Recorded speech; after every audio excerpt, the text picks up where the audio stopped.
صفحہ نمبر 94 سیرت النبی جلد اول۔ اردو زبان میں سرور عالم صلی اللہ علیہ وآلہ وسلم کی سیرت پر جامع ترین کتاب سیرت النبی صلی اللہ علیہ وآلہ وسلم، علامہ شبلی نعمانی رحمۃ اللہ، علامہ سید سلیمان ندوی رحمۃ اللہ۔ صفحہ نمبر 94 سبجیکٹ ہمارا چل رہا ہے کہ ذبح کون ہے۔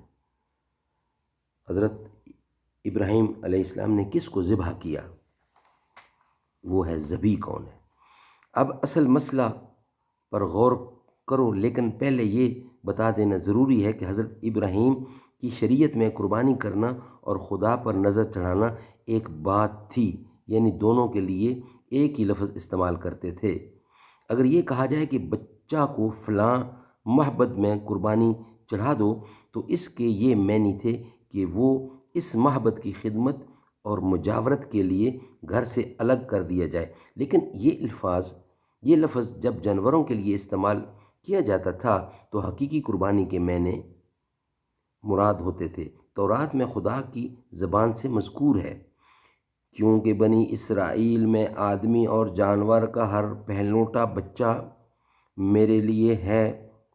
اسی اصحاح میں تصریح کے ساتھ مذکور ہے کہ خدا نے حضرت موسیٰ سے کہا کہ تم بنی اسرائیل میں سے لاویوں کو لو اور ان کو خدا کے سامنے پیش کرو کہ خدا کے لیے خاص کر دیے جائیں، اور یہ لوگ 2 گایوں کے سر پر ہاتھ رکھیں جو قربانی کی جائیں۔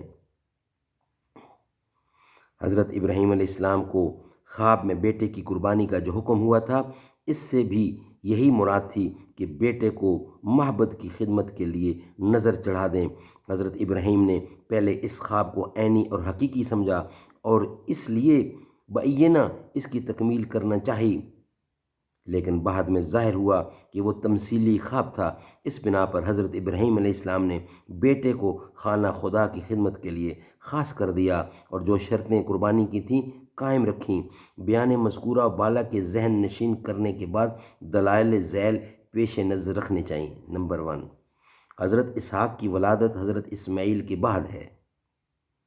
اسی بنا پر حضرت اسحاق کا اکلوتا بیٹے نہیں بلکہ اور چونکہ قربانی کے لیے اکلوتے بیٹے کی شرط ہے، اس لیے حضرت اسحاق کی قربانی کا حکم نہیں ہو سکتا تھا۔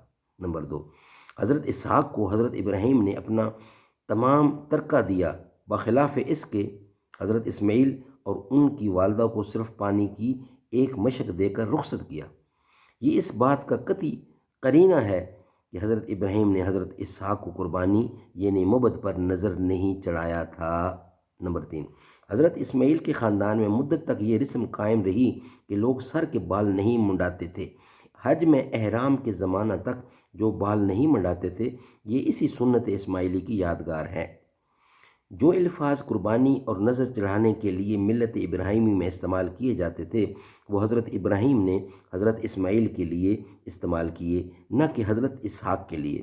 تورات میں ہے کہ خدا نے جب حضرت ابراہیم کو حضرت اسحاق کی ولادت کی خوشخبری دی تو حضرت ابراہیم نے کہا، لیت اسماعیل یعیش امامک، کاش اسماعیل تیرے سامنے زندہ رہتا۔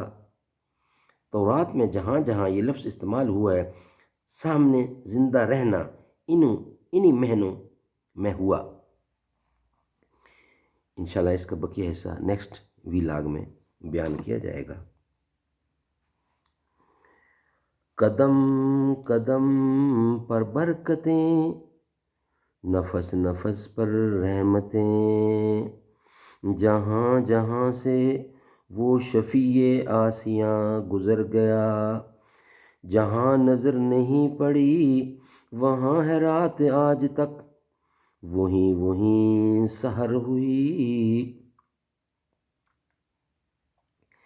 جہاں جہاں سے گزر گیا۔